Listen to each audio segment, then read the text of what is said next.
coming to you loud and clear. I'd like to bring everyone's attention.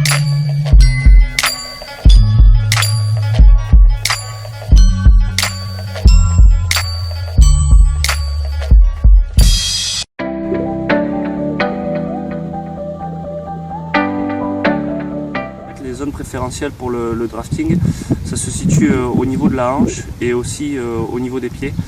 Ce qu'il faut savoir, c'est que quand on nage, on crée un sillon en forme de V.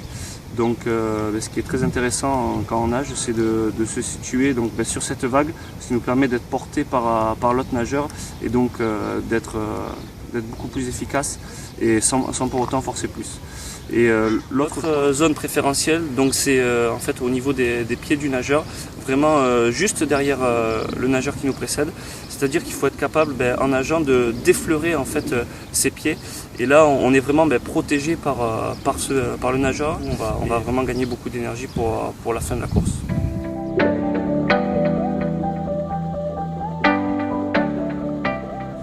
Ce qu'il faut déjà, c'est avoir le positionnement.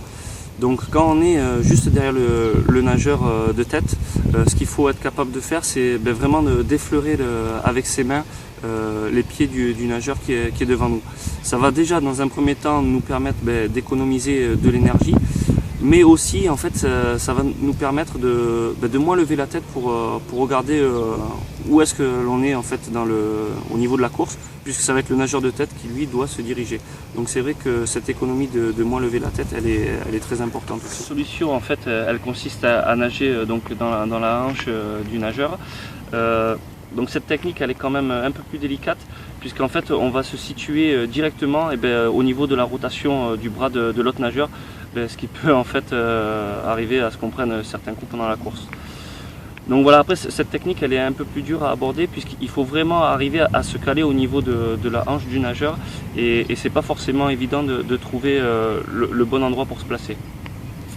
Après voilà, c'est une technique que je conseille, mais surtout à utiliser en fin de course et pas forcément en milieu ou en début de course. Il vaut mieux rester à l'arrière, tout simplement parce que voilà, c'est pas très fair-play en fait de se mettre à ce niveau-là du nageur. Voilà, c'est beaucoup plus dur pour le nageur qui nous précède d'avoir, parce que lui, déjà il nage pour lui, mais il doit maintenant tirer le nageur qui est à côté, et c'est vrai que c'est pas très fair-play. Donc voilà, à utiliser, mais surtout en fin de course pour les sprints.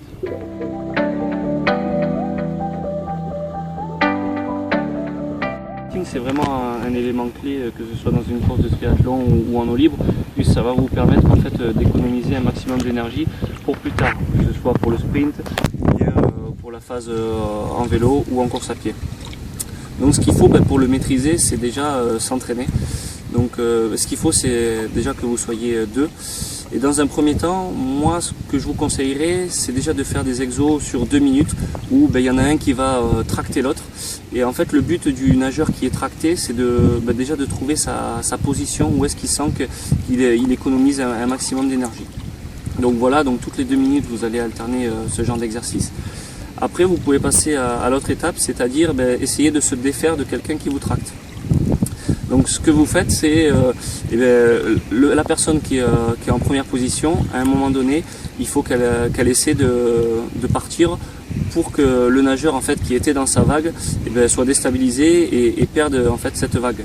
Donc du coup nous généralement ce qu'on fait, c'est à un moment donné on décide d'attaquer, de faire sur une 10-15 mètres un petit sprint en partant complètement à l'opposé de la course, pour vraiment en fait déstabiliser le nageur.